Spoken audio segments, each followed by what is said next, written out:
région boo gis Sénégal am na potentialité maanaam am na loo xamante ne ci la ñu war a mën a sukkandiku pour développer ko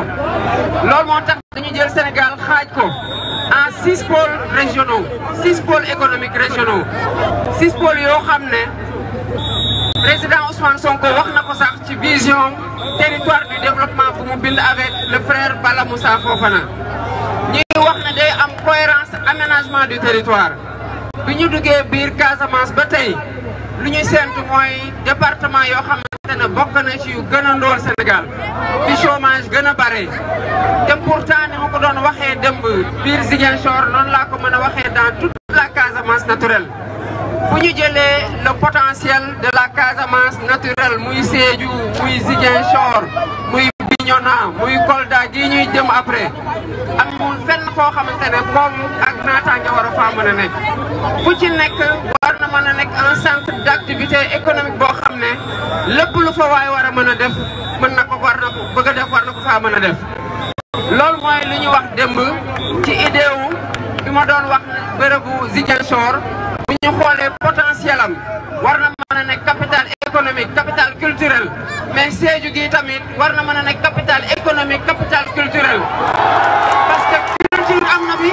bu ñu sukkandikoo pour saxal fi koom-koom gu law am na fi donc loolu mooy idée wu pôle économique régionaux yi loolu moo tax ñu ne ñun bu ñu bëggee développer Sénégal ci mbéy mi la ñu la sukkandiku ci formation yi waaye loolu dafa am lu mu laaj dañoo war a jële béykat yi ci béy dundee kese def leen ay entrepreneur ou ay agro entrepreneur ñu booloo ci ay coopérative d'agriculteurs yoo xam ne dañuy béy di transformer di jaay te loolu lu war a mën a nekk la dañoo war a former béykat yooyu ba ñu mën di gérer seen mbiru bopp seen coopérative agricole yooyu du doon béy kese waaye dafa am gestion commerciale am transformation te loolu lu ko war a accompagner mooy lan mooy benn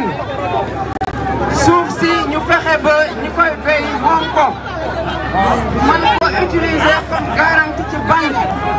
ba pare man ko sàmmal seen bopp ba pare ci pôle yooyu nga xamante ne ay pôle agricole lañu ñu développer foofu une petite industrie boo xamante ne lépp luy tracteur lépp luy machine agricole lépp luy équipement agricole ñoom ci seen bopp ñoo koy fabriquer seen bopp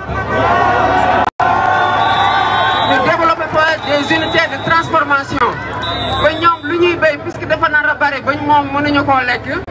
balaa ñu koy jaay ñu mën ko transformer mu mën a nekk des produits finis yoo xamante ne duñ ko jëy rek jaay ko dem joxe ji ko ay ñeneen di ko transformer di leen ko jaayaat kon lii bokk na ci ay tomb yu am solo ci suñu programme yoo xam ne waxoon nañu bu ñu ñëwee fii Sédhiou dinañ ko partager ak yéen ngeen déggandoo ko ñun waaye loolu mënuñu koo def ak un régime boo xam ne mënul gérer yem ci lu mu moom lu ko lew lu muy mën a lekk mu lew ko mu di ko jox njabootam xam naa ne yéen waa Sédhiou fàttewu leen ñu bu ñu fi feebaree mbas bi ñëw ñoom ñi luubal suñu alal ñu def ay audit ba jàpp leen kenn toppewu leen ci déglu leen ma bu baax ci li ma la wax nii parce que fii Sédhiou laa koy waxee Sénégal yëpp déggu ko àdduna yëpp déggu ko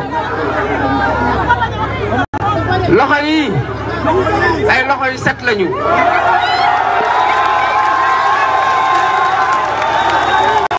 loxo yi ay loxo yu set lañu def naa 15 ans impôt ni sama mag ji président Ousmane Sonko amul kenn ku lay wax biir Sénégal mos naa jël dërëmam ci loo xamante ne lawu ma amul bokkuma ci fonctionnaire milliardaires yi laaj réew mi pour gën ñoo dugal ci ndóol di gën a defar seen bopp te lii dinaa ci andi firnde gu leer ci semaine bii début de semaine bii dinaa wax sénégalais yi sama alal nu mu toll muy sama déclaration de patrimoine ku ñeme na def ku mën na def may invité candidat yoo xam ne nekkuñu woon lenn lu dul ay fonctionnaire occupé wuñu lenn lu dul ay fonction publique wala ay emploi public ku mel ne Amadou Ba na déclaré patrimoine am ni ma ko nar ak man.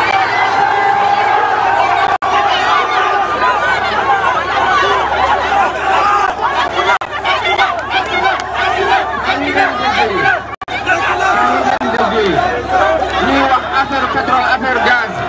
ni ñuy defaree seen bopp la ñuy xalaat. alalu Sénégal nag ni ñu ko luubalee ba waa Sénégal gisuñ seen bopp suñu pétrole ak suñu gaz ci ay loxo yu set lañ koy teg. yu set.